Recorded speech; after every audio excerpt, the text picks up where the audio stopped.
नमस्कार, आप देख रहे हैं स्पेशल रिपोर्ट न्यूज रूम से। आपके साथ मैं हूं अंजना ओम कश्यप। 14 मार्च को शक्तिमान को चोट लगी थी, जिसके बाद आज आरोपी विधायक को हिरासत में ले लिया गया है। लेकिन उसी उत्तराखंड सरकार में आज दो मंत्री आपस में ही भिड़ गए हैं। बड़ी खबर इस वक्त आ रही है, उत्तराखंड सरकार के दो मंत्री आपस में ही पूरे मुद्दे पर भिड़ गए हैं। विधानसभा में यह हंगामा हुआ है, जहां पर फाइनेंस बिल पर दो मंत्री भिड़े हैं।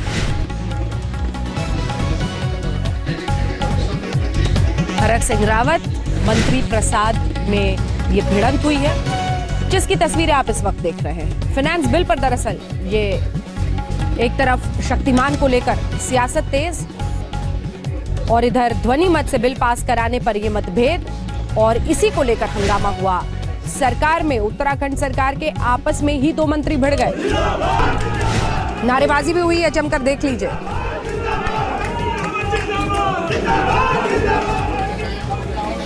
तो देख लिया आपने कैसे सियासत जोरों पर है इस वक्त। और सियासत में जी हाँ, एक घोड़े को चोट लगने की वजह से घोड़े पर घमासान है, और उस घमासान के बीच उत्तराखंड सरकार इस वक्त सियासत में है। 14 मार्च वो तारीख जब दरअसल शक्तिमान को ये चोट लगी थी, और अब जो आरोपी विधायक हैं, जिन पर आरोप है कि उन्होंने मारा था, उन्हें हिरासत में ले लिया गया है। सियासत जोरों पर है, इधर दूसरी तरफ परेशानियां भी बढ़ रही हैं, और किस तरह की बयानबाजी हो रही, सब देखिए।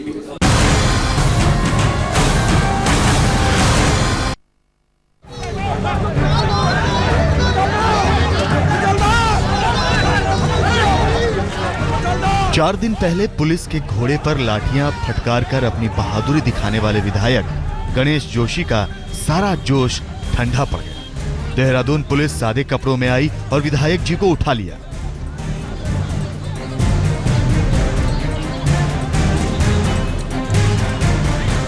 उत्तराखंड के मसूरी के विधायक गणेश जोशी अपनी कार में रवाना हो रहे थे, तभी सादी वर्दी में पुलिस ने उनकी कार को घेर लिया। विधायक समर्थकों ने धक्का मुक्की की, लेकिन पुलिस ने कार से विधायक को बाहर निकाल लिया। चारों तरफ घेरा बनाकर आखिरकार पुलिस ने उन्हें अपने कब्जे में ले लिया और पास ही खड़ी पुलिस जीप में डाल दिया। विधायक गणेश जोशी की गिरफ्तारी से जैसे उत्तराखंड की राजनीति में भूचाल आ गया। बीजेपी ने आरोप लगाया कि उनके विधायक का अपहरण हुआ है। अपहरण है, सीधे सीधे अपहरण करके ले गए हैं। विधायक का अपहरण करवा दिया है, क्योंकि आइडेंटिफाई नहीं हो पा रहा है कि पुलिस थी या गुंडे थे, क्योंकि ड्रेस में कोई नहीं था। आपकी सदन में क्या रणनीति रहेगी आज? नहीं, सदन में इस बात को उठाएंगे हम। गणेश जोशी के परिवार वालों ने कहा कि सोची समझी साजिश के तहत उन्हें पुलिस ने गिरफ्तार किया, जबकि वो बेकसूर थे। विधायक गणेश जोशी की गिरफ्तारी के विरोध में उत्तराखंड के पूर्व मुख्यमंत्री रमेश पोखरियाल निशंक, भगत सिंह कोश्यारी समेत बीजेपी का प्रतिनिधिमंडल डीजीपी बीएस सिंधु के दफ्तर में धमक पड़ा। 6 महीने तक बंद नहीं करता हूँ। मेरे यहाँ तो उधम सिंह नगर में इतने क्राइम्स हो गए हैं। कितने लोग पकड़े हैं आप लोगों ने? तो then what is the logic behind it? इससे पहले विधानसभा में विपक्ष के नेता अजय भट्ट ने गणेश जोशी की गिरफ्तारी पर ऐतराज जताते हुए कहा कि विधायक का विधानसभा में मतदान के दौरान उपस्थित रहना जरूरी है। जो भी विभाग का बजट पास होता है, उसमें हाँ ना के आधार पर मतदान होता है। इसलिए उनके संवैधानिक दायित्व से उनको विरत करना, उनके मौलिक अधिकारों पर और उनके क्षेत्र की 1.5 लाख जनता के मौलिक अधिकारों पर चोट करने के समान है। ये सरकार ने चोट किया है। इस बीच बीजेपी विधायक तीरथ सिंह रावत ने ये कहकर धमाका कर दिया कि उत्तराखंड के 12 से 13 विधायक बीजेपी के संपर्क में हैं और ये सरकार कभी भी गिर सकती है। तीरथ सिंह रावत के बयान के बाद देहरादून से दिल्ली तक कांग्रेस में खलबली मच गई। डैमेज कंट्रोल के लिए विरोधी गुट को मनाने के उपाय किए गए। सूत्रों के मुताबिक हरक सिंह रावत, अमृता रावत, मदन बिष्ट और प्रदीप बत्रा समेत 13 कांग्रेसी विधायक हरीश सिंह रावत के खिलाफ थे। कांग्रेस को खबर मिली थी कि 13 कांग्रेसी विधायक विनियोग विधेयक में सरकार के खिलाफ वोट करेंगे।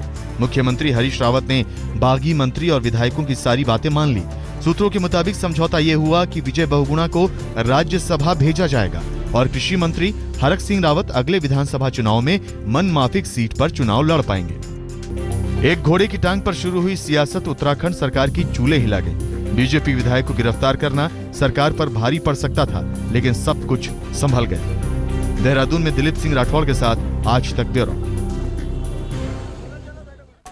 पुलिस के घोड़े शक्तिमान पर हमले के आरोपी विधायक गणेश जोशी को तो गिरफ्तार कर लिया गया है, लेकिन सोचिए जरा शक्तिमान के बारे में। घोड़ा है, चोट लगी, पैर में इन्फेक्शन हुआ, डॉक्टर ने कहा अब ये पैर नहीं रह सकता, पैर को काट दिया गया। घोड़ा है शक्तिमान, लेकिन अब कभी दौड़ नहीं पाएगा।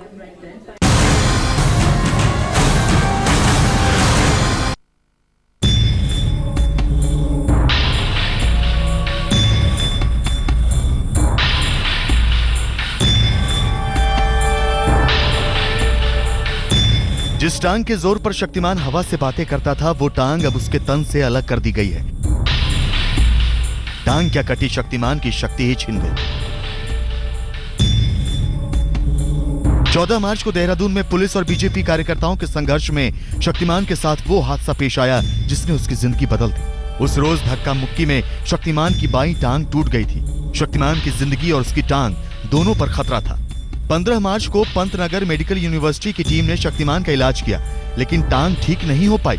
16 मार्च को मुंबई, पुणे और अमेरिका के डॉक्टर्स की टीम ने शक्तिमान का चेकअप किया। डॉक्टरों ने फैसला किया कि अगर शक्तिमान को जिंदा रखना है तो टांग काटनी पड़ेगी। शक्तिमान की टूटी हुई टांग में इन्फेक्शन बढ़ता जा रहा था।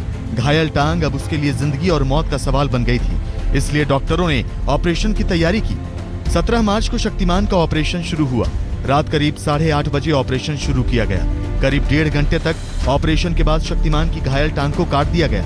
करीब 1 घंटे में डुप्लीकेट टांग लगाई जा सकी। 2.5 घंटे के ऑपरेशन के बाद शक्तिमान को जेसीबी के सहारे उठाया गया। चारों तरफ से बेल्ट से बांधकर सीधा किया गया। ऑपरेशन के बाद जब शक्तिमान को होश आया तो वो अपनी कटी हुई टांग की ओर देखने लगा। बेजुबान जानवर कुछ कह नहीं सका, लेकिन पुलिस वालों ने जरूर राहत की सांस ली, क्योंकि शक्तिमान की जान बच गई। शक्तिमान खड़ा नहीं हो पाया था और उसके पैर के जो नीचे का भाग था उसमें ब्लड सर्कुलेशन नहीं हो पा रहा था और वो कोल्ड भी हो गया था और गैंग्रीनस बनने के चांसेस थे।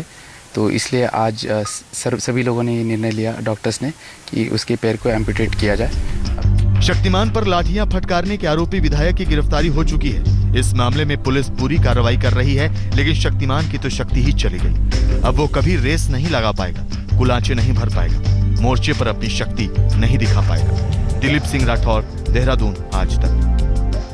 के साथ मैं हूं शहीद अंसारी। बड़ी खबर इस वक्त दिल्ली से आ रही है और दिल्ली के इंदिरा गांधी अंतर्राष्ट्रीय हवाई अड्डे में 2 विमानों में बम मिलने की खबर है। दोनों विमानों को रोक दिया गया है और तलाशी चल रही है। दिल्ली से So this time it's going to be me who's going to be talking to you. It's going to be me who's going to tell you what's new from the world of technology. We have news, we have reviews, and we have Sahil doing the Redmi Note 3 review. And